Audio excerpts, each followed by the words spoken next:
नमस्कार दोस्तों, संकल्प मैथ क्लासेस में आपका स्वागत है। हम कर रहे हैं यूपी टेट मैथ्स स्पेशल।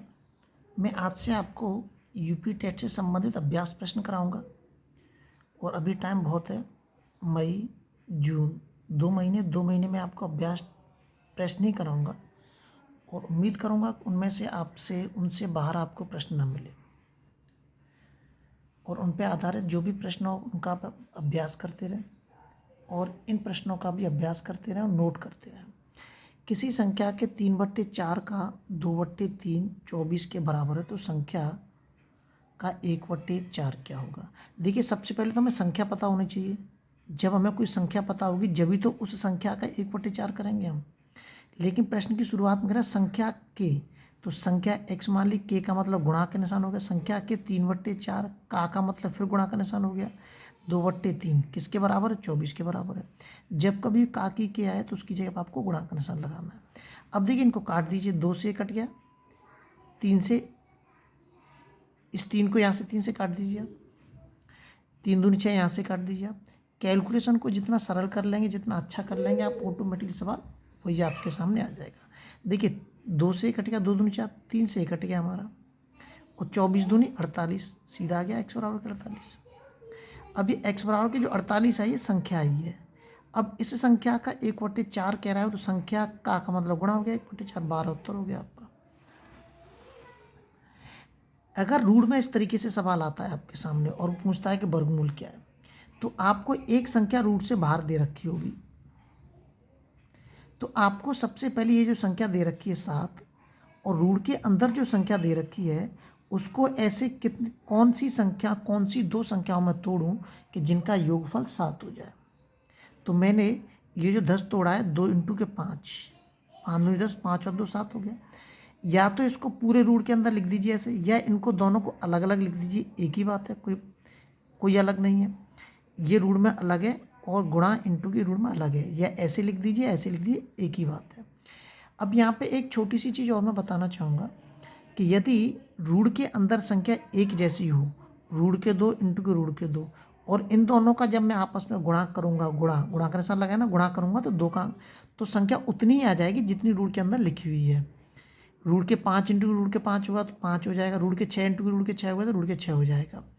तो यहाँ पे दो संख्या निकल के आ गई, रूट के 2 इंटू के रूट के 5। यही इनका उत्तर है। देख लीजिए इसमें कहाँ रूट के 2 रूट के 5 दे रखा है। ये दे रखा है रूट के 2 प्लस के रूट के 5। अगला सवाल देखते हैं, जल्दी जल्दी चलते हैं थोड़ा सा। किसी संख्या के 60% इंटू के 3/5 बराबर के 36 दे रखा है। ये ऊपर वाले की सर है, ये हमने इसकी कैलकुलेशन कर दी, उत्तर आ गया आपका 100।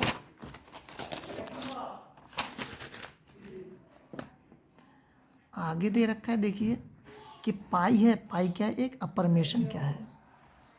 ध्यान रखना है, पाई क्या है? पाई एक अपरिमेय संख्या है। आगे देखिए, a/3 बराबर b/4 बराबर c/7 बराबर a + b + c का मान ज्ञात कीजिए। देखिए, c का जो मान होता है ये दोनों संख्याओं के बराबर है। ये c का मान है, इसके भी बराबर है, इसके भी बराबर है, तो मैंने इसके बराबर लिख दिया। c इसके नीचे आ गई तो ये हो गया 3/a/c का मान 3/7 हो गया। ऐसे b/4 बराबर के c/7 हो गया। c यहाँ पे आ गई, 4 ऊपर पहुँच गया जगह पर, तो इसका मान हो। अब ये जो मान दे रखा है इसको मैंने a/c b/c c/c, a/c plus b/c plus c/c से c कट गया, 1 आ गया। a/c का मान रख दिया वाला, b/c का मान रख दिया वाला, इसकी कैलकुलेशन का जो उत्तर आ गया आपका। ये छोटी मोटी चीज़ है जो ध्यान रखना है, जो आपको अच्छे से इनका अभ्यास करना है। अब देखिए सवाल दे रखा है अगला, इसका इकाई का अंक पूछ रहा है। तो मैंने देखिए लास्ट के इकाई का अंक इस इकाई में गुणा कर दिया, 8 × 48। अब यहाँ पे संख्या आ गई 2, तो इसका इकाई का अंक 8 है, 8 का गुणा कर दिया 9 में, 8 9 72 आ गया। अब इस 2 का गुणा कर दीजिए आप 4 में, 2 दूनी 4, इकाई का अंक कितना हो गया? 4 हो गया, उत्तर आ गया। ये बहुत सरल सवाल होते हैं। देखिए, दो संख्याओं का मासा लासा इतना दे रखा है, इन संख्याओं के ऊपर 60 है, तो इनमें से संख्या क्या होगी? मासा और लासा कितना दे रखा है? 72 इंटू के 12, तो 12 इंटू के 72 का जब मैंने गुणा किया तो संख्या कितनी आ गई? ये आ गई। इनको जब मैं अब इनको मुझे 2 भागों में तोड़ना है, ध्यान रखना है। तो कैसे तोड़ेंगे? देखिए, यहाँ इन दोनों संख्याओं को 60 दे रखा है, दोनों संख्याओं को कितना दे रखा है? 60 दे रखा है। अगर मैं 60 में से 12 घटाऊँ, कितना आ गया? 12। तो 60 में से 12 घटा कितना? 32। तो 32 का देखिए कहीं भी दे रखा होगा, 32 और 12 ये लिखा है मैंने यहाँ पे। 60 में से 12 घटा तो 32, 32 और 12 का गुणा करके कितना आना चाहिए हमारा? इतना आ जाना चाहिए, जो कि संभव नहीं है, ऐसा नहीं हो पाएगा। फिर 60 में से इसको घटा रहा हूँ मैं, 60 में 24 घटाया तो 24 इंटू 36 का जब मैं गुणा करूँगा तो कितना आ जाना चाहिए, इतना ही आ जाना चाहिए जो संख्या दे रखा है। तो 24 को 36 का गुणा किया तो इतना आ रहा है गुणा करके, इसका मतलब संख्या कौन सी होगी, हमारी 24 होगी। ये छोटे मोटे सवाल हैं, थोड़ा सा ध्यान देने की इन पर जरूरत है। यदि किसी वस्तु का क्रय मूल्य उसके विक्रय मूल्य का 3/2 है तो लाभ हानि ज्ञात कीजिए। कॉस्ट प्राइस बराबर के दे रखा है सेलिंग प्राइस का 3/2। सेलिंग प्राइस नीचे आ गई, कॉस्ट प्राइस 3 है तो सेलिंग प्राइस 2 है। हानि हो रही है, बेच कितने में रहा है, 2 में बेच रहा है। खरीद कितने में रहा है, 3 में खरीद रहा है। हानि कितने की हो रही है, 1 की हो रही है। तो मतलब 1 रुपये की हानि हो रही है किस पूरे 3 पे हो रही है, इंटू 100 कितने परसेंट की हानि हो रही है, 33 से 1/3% की हानि हो रही है। आगे देखिए, एक कमरे की चारों दीवारों का कुल क्षेत्रफल इतना दे रखा है, लंबाई उसकी चौड़ाई की 2 गुनी है। यदि कमरे की ऊंचाई दे रखी है तो छत का क्षेत्रफल ज्ञात कीजिए। अगर वो ऊंचाई भी दे रखा है तो आप जो एक कमरा होता है, कमरे का क्षेत्रफल जो होता है 2 इंटू का लंबाई प्लस चौड़ाई, आयत जो होता है वही होता है 2 लंबाई प्लस के चौड़ाई होता है। अगर ऊंचाई दे रखी है तो ऊंचाई का और उसमें गुणा कर देते हैं। यदि चौड़ाई बी है तो लंबाई कितनी है, 2 गुनी 2b हो जाएगी। क्षेत्रफल उसने दे ही रखा है, लंबाई की जगह लंबाई का मान रख दिया, चौड़ाई की जगह चौड़ाई का मान रख दिया। कैलकुलेशन कर दी, बी बराबर के 60 आ गया, वो 10 आ गया। बी का मान इसमें रख दूंगा तो मुझे लंबाई पता चल जाएगी, 20 आ गया। पूछ क्या रहा है, क्षेत्रफल पूछ रहा है, छत का क्षेत्रफल। छत का क्षेत्रफल होता है लंबाई गुणा के चौड़ाई, लंबाई की जगह लंबाई का मान रख दिया, चौड़ाई की जगह चौड़ाई का मान रख दिया, उत्तर आ जाएगा आपका 200।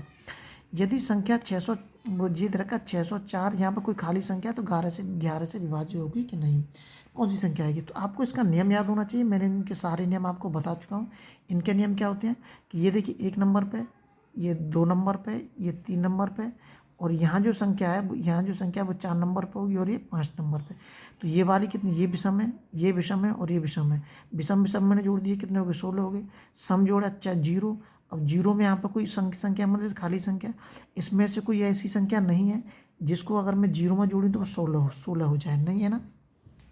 अब इसका नियम बता देता हूँ मैं कि 11 का नियम होता है कि यदि विषम संख्या और सम संख्या दोनों को अगर मैं जोड़ूं तो जोड़ के 0 आ जाना चाहिए, जो कि ऐसा नहीं हो रहा है, क्योंकि विषम और विषम जोड़ के 16 हो रहे हैं, लेकिन सम और सम जोड़ के 16 नहीं हो रहे हैं, इसलिए नहीं होगा।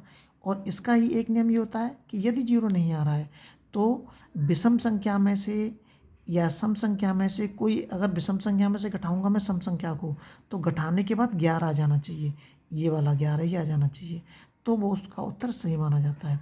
तो यहाँ पर कोई संख्या रखता हूँ, माना कि 1 रखता हूँ मैं, 1 16 में से घटाऊंगा तो 11 नहीं आएंगे, 3 16 में से घटाऊंगा 11 नहीं आएंगे, 7 16 में से घटाऊंगा 11 नहीं आएंगे, अगर 5 को 16 में से घटा दूंगा तो 11 आ जाएंगे।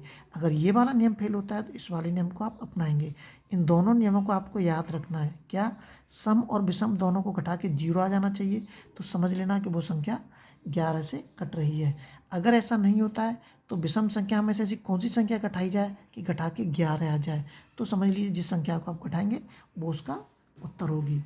अगले वीडियो में आपसे फिर मिलते हैं, जब तक आप अपने लिए वीडियो को शेयर सब्सक्राइब जरूर करते रहें और कंटिन्यू अभ्यास करते रहें।